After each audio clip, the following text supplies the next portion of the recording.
சமாதானத்திலே பெருகி சந்தோஷம் உங்கள் குடும்பத்திலே தங்கியிருந்து சுகமும் ஆரோக்கியமும் உங்கள் வீட்டில் நிலைத்திருப்பதாக. துன்மார்க்கன் அற்று போவானாக, கொடியவன் இல்லாமல் போகட்டும்.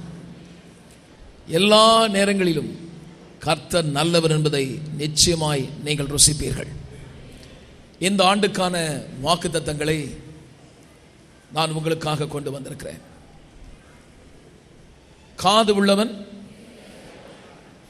சொல்லுங்க. சில நேரம் நல்லது சொன்னா காது விழாது.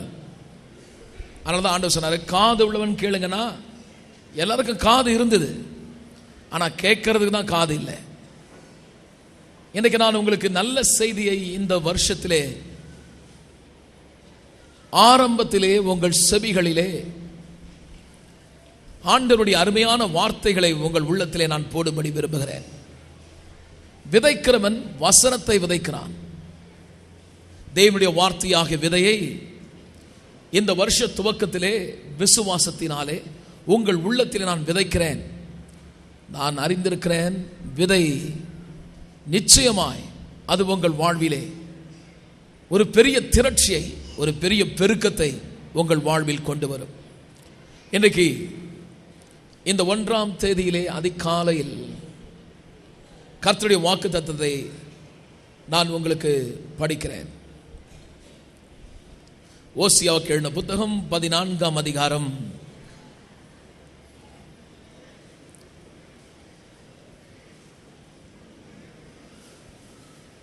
5வது வசனத்திலிருந்து 9வது வசனம் வரைக்கும். ஓசியா chapter 14 verses 5 to 9.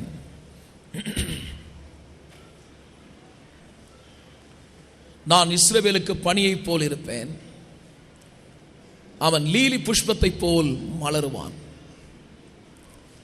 லெபனோனைப் போல் வேரூன்றி நிற்பான், அவன் கிளைகள் ஓங்கி படரும், அவன் அலங்காரம் ஒளிவு மரத்தினுடைய அலங்காரத்தைப் போலவும் அவனுடைய வாசனை லெபனோனுடைய வாசனை போலவும் இருக்கும். அவன் நிழலில் குடியிருக்கிறவர்கள் திரும்புவார்கள், தானிய விளைச்சலைப் போல செழித்து திராட்சை செடிகளைப் போல படருவார்கள். அவன் வாசனை லெபனோனுடைய திராட்சை ரசத்தின் வாசனையைப் போல இருக்கும். இனி எனக்கும் என் விக்கிரகங்களுக்கும் என்ன எப்ராயிம் சொல்லுவான். நான் அவனுக்கு செவி கொடுத்து அவன் மேல் நோக்கமாயிருந்தேன்.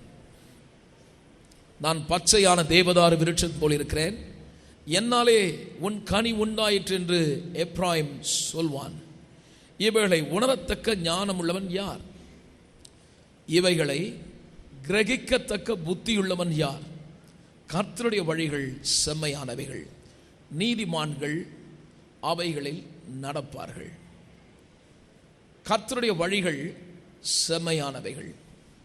The ways of the Lord are right. தேவனுடைய வழிகள் செம்மையானவைகள்.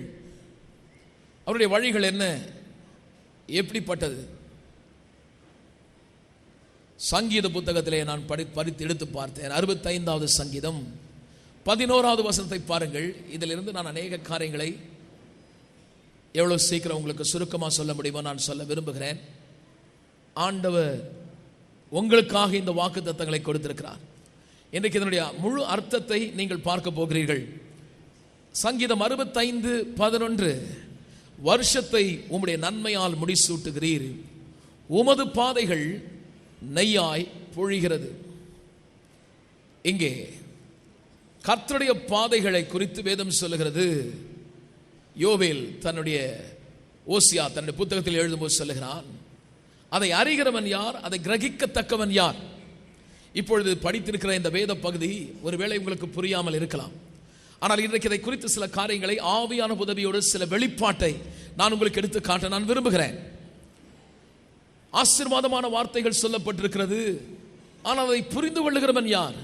அதை கிரகிக்கிறவன் அல்லது அதை உள்ளே எடுத்துக்கொள்ளுகிறவன் யார்? அது என்ன சொல்லுகிறது? கர்த்தருடைய வழிகள் செம்மையானவைகள். அதில் யார் நடப்பார்கள்? வேதம் சொல்லுகிறது, நீதிமான்கள் அவைகளிலே நடப்பார்கள். இந்த பாதை எப்பொழுது உருவாக்கப்பட்டது என்று பார்த்தால், உலகங்கள் உண்டாவதற்கு முன்பாகவே இன்றைக்கு உட்கார்ந்திருக்கிற நீங்கள், தேவன் உங்களுக்கு ஒரு அருமையான பாதையை ஏற்கனவே அதை போட்டு வைத்திருக்கிறார். அந்த பாதை எப்படிப்பட்டது? அவர் சொல்கிறார், இந்த வருஷத்தை நன்மையினால் முடிசூட்டி அந்த பாதையிலே என்னுடைய பிள்ளைகளை நான் நடக்க வைப்பேன். எப்படி இருப்பார்கள்? அந்த பாதையெல்லாம் நெய்யாய் பொழியும். அவர்கள் கடந்து போகிற இந்த பாதை, இன்னைக்கு தேவன் சொல்லுகிறார், உங்களுக்கு ஒரு பாதையை நான் வகுத்து வைத்திருக்கிறேன். இந்த பாதையிலே இன்றைக்கு ஒருவேளை நீங்கள் வராமல் இவ்வளவு காலம் பல வருஷமாய் நன்மை என்ன என்பதை நீங்கள் காணாதவர்களாக இருப்பீர்களானால், குடும்பத்திலே முன்னேற்றம் இல்லை, தொழிலிலே சரியான வளர்ச்சி இல்லை, என் எதிர்காலம் என்ன, எனக்கு ஒரு சுகமான வாழ்வு உண்டாகுமா, கர்த்தருடைய ஆசீர்வாதம் எனக்கு கிடைக்குமா, உள்ளமுடைந்து போய் துவண்டு கடன் தொல்லையிலும் வேதனையிலும் துக்கத்திலும் வியாதியிலும் மன உளைச்சலோடு ஒருவேளை உங்கள் கடந்த பாதை துக்கத்தோடு ஒருவேளை நீங்கள் கடந்து வந்திருந்தால், கர்த்தரை நான் அதிகமாக எதிர்பார்த்தேன், ஆனால் இதுவரை எனக்கு ஒன்றும் நான் சரியான நன்மைகளை அடையவில்லை என்று சொன்னால், வேண்டுமானால் நான் இன்றைக்கு சவாலாய் அரைக்கூவலாய் சொல்லுகிறேன், இந்த ஆண்டு நிச்சயமாகவே கர்த்தர் உங்களுக்கு செய்ய போகிற இந்த நன்மைகள் எப்படி இருக்கும், அந்த பாதை எப்படிப்பட்டது என்று சொல்லி கர்த்தர் அற்புதமாய் ஒரு காரியத்தை எடுத்து இன்றைக்கு தீர்க்க தரிசனமான சில வார்த்தைகளை நான் உங்களுக்கு சொல்ல விரும்புகிறேன்.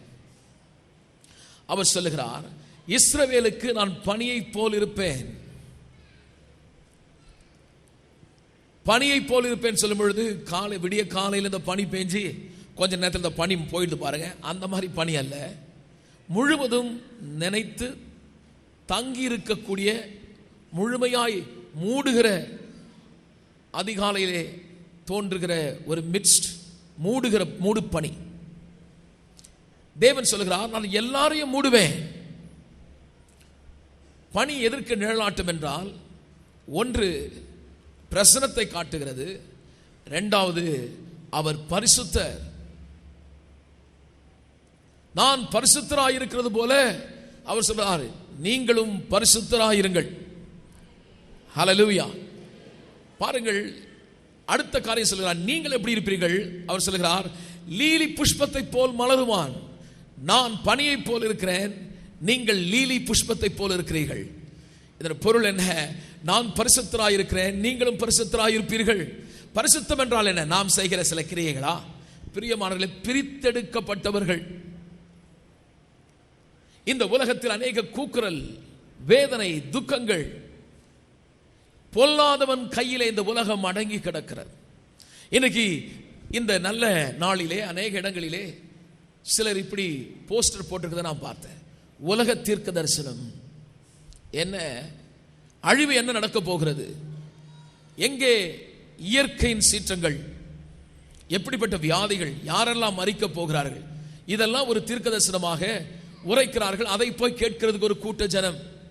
எனக்கு அன்பானவர்களே, நான் சொல்லுகிறேன், உலகத்தில் கூக்குரல் இருக்கலாம், வியாதிகள் வரலாம், சஞ்சலங்கள் இருக்கலாம், பணம் பற்றாக்குறை இருக்கலாம், ஆனால் இந்த பாதை, என் தேவனை நம்பி அடைக்கலமாய் உங்கள் வாழ்வை என்றைக்கு நீங்கள் அர்ப்பணித்து விட்டீர்களோ அன்றைக்கே தேவன் சொல்லுகிறார், உங்களுடைய பாதையிலே நீங்கள் மாறுபட்டவர்கள், ஒரு விசேஷித்த விதமாய் நீங்கள் பிரித்தெடுக்கப்பட்டிருக்கிறீர்கள். கர்த்தரால் நீங்கள் இந்த உலகத்திலே வாழ்ந்தாலும் நீங்கள் உலகத்தான் அல்ல. தீமை உங்களை அணுகாது, வியாதி தொடாது, அசுத்தன் அவன் உங்கள் மேல் கைகளை போடுவதும் இல்லை. கர்த்தர் சொல்றார், நான் உங்களை பிரித்தெடுத்து வைத்திருக்கிறேன். எப்படி? லீலியை போல மலருவான். அதை எடுத்து நான் படிச்சு பார்த்தேன். இந்த லில்லி, அந்த பூக்கக்கூடிய அந்த செடி பார்த்தீங்கன்னா, இட் க்ரோஸ் ஃபாஸ்டர், மிக வேகமாக வளரும். கவனிங்க, இந்த ஆண்டில் கடந்த ஆண்டிலே நீங்க வளர்ந்ததை விட இந்த ஆண்டிலே உங்கள் வளர்ச்சி மிக மிக அதிகமாக இருக்கும். ஆமென்.